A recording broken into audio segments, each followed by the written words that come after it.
The chase has cut the brake.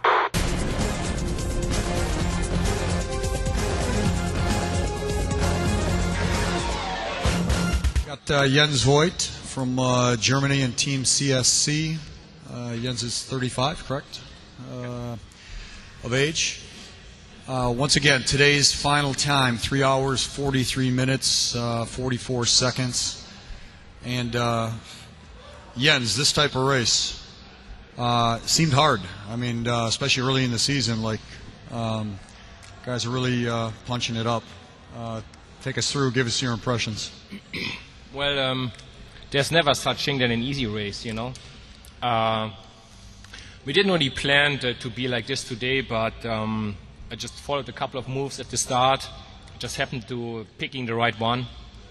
And once we moved out to 20 seconds, 30 seconds, I figured, okay, we got 17 riders, all of them working quite well together, and we only have one team chasing in the back, so for sure we're going to outnumber them. And everybody was working quite well, so we moved up to 1 minute, 1:30 to 5 minutes maximum.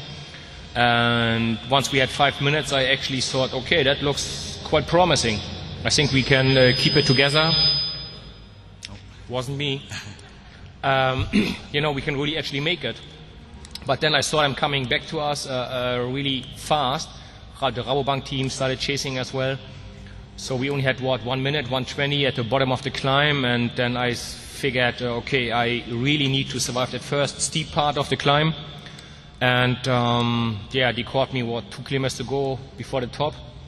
And that was actually pretty hard then to hang on there, because I already invested a lot of power before. And it was quite hard to hang on. And, you know, Levi got a good rhythm going on the climb there. Was really like all I had to hang on there. But once we went over the top, I figured, okay, now I don't really need to ride anymore, because I'm waiting for Bobby Julik for the next group. And so I didn't really have to, you know, work so much anymore, could save my legs a little bit.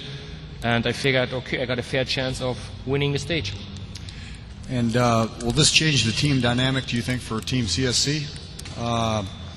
Especially since David Zabriskie is out. Will today change at all the dynamics or strategy the team may have? Well, Dave is always a safe bet in a time trial. He's always good in a time trial. So, of course, it changed our plans a little bit, or changed our plans a lot to lose Dave. It's always hard to lose a team member, you know, especially on the first day already of the first, you know, race in the season. So it was a hard.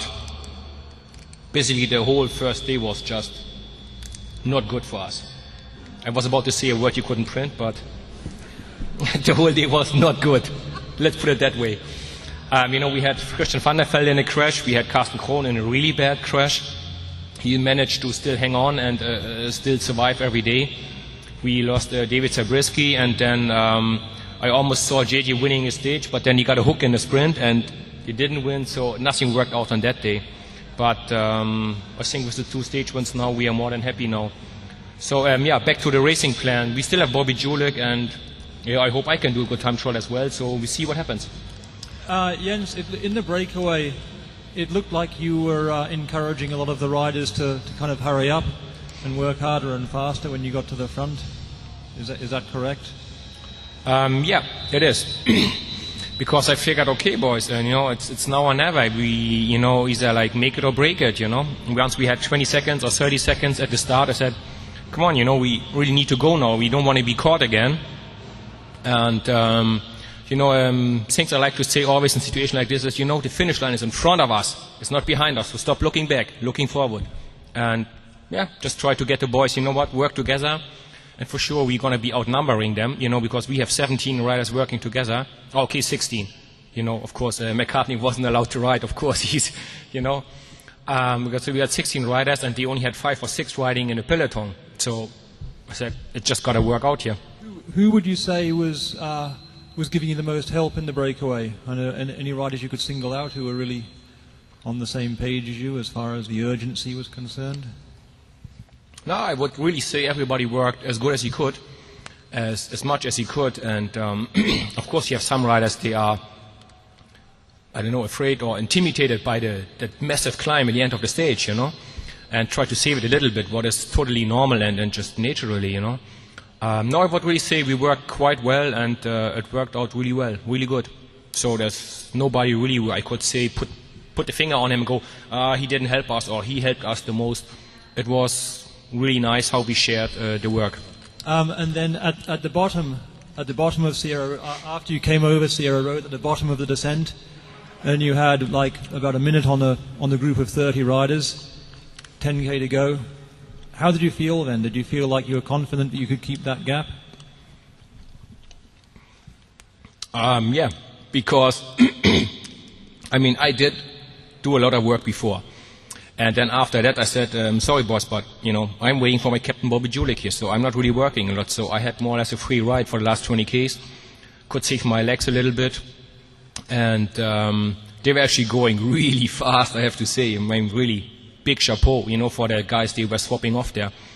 So, but as I said, I could save my legs a little bit, and I figured, yeah, it should be possible to win that stage, you know. I mean, I'm never going to win a sprint against, you know, Tom Bonen.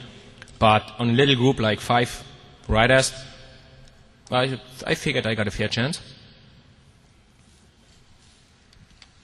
Jens, how confident are you for the time trial? Do you think you can beat Levi in the time trial and perhaps snatch victory? We will see. I mean, it's the first race of the year, so, you know, you're really like a little bit into the unknown, you know. It could be that I win with 1 minute at once, but it could be that I'm losing with 2 minutes.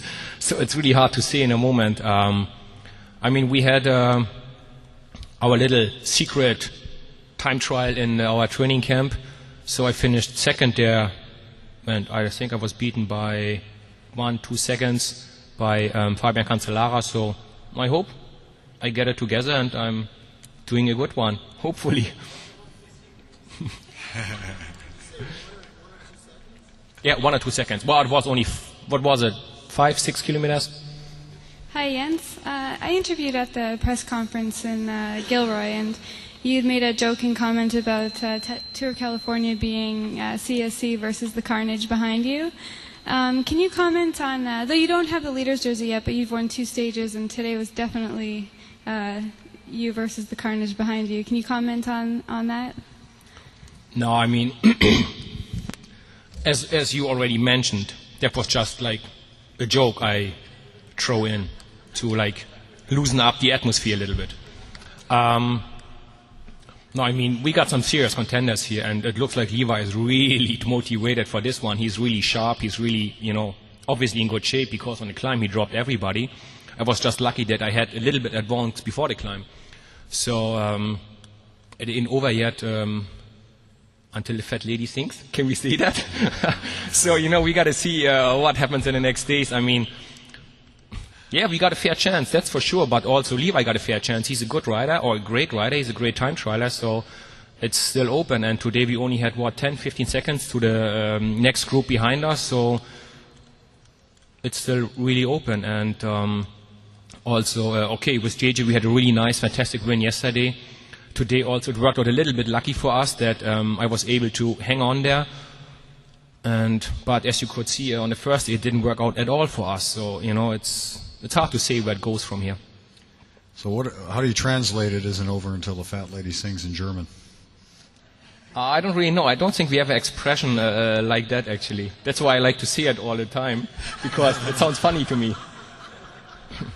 One final question, Neil. Yeah, Jens, could you just sort of elaborate maybe your perspective on Rabobank's tactics today? It seemed like it was maybe a little odd that they were involved in the chase with Discovery, and it also seemed a little bit odd Gesslink's decision not to work with the group of 5 at the end. No, I mean, I totally understood their decision to start chasing. They had Adila, who was 8 in a prologue, as far as I remember. So, I mean, that looked pretty good to me. And if he says, hey, I'm confident, I can go over this climb. I mean, obviously, he is a climber. And they start working to give him the best opportunity to attack on a climb. So it made sense to me. I mean, I didn't like it because it made my life harder, but I totally understood it. They said, okay, we are a big team. We are here to win. We are here to perform. And we don't only have one team here that can actually work. we are a good team, and we start to take responsibility, and we start chasing. So I understood them. They had with Gazing and Adila 2 good, promising riders in the race.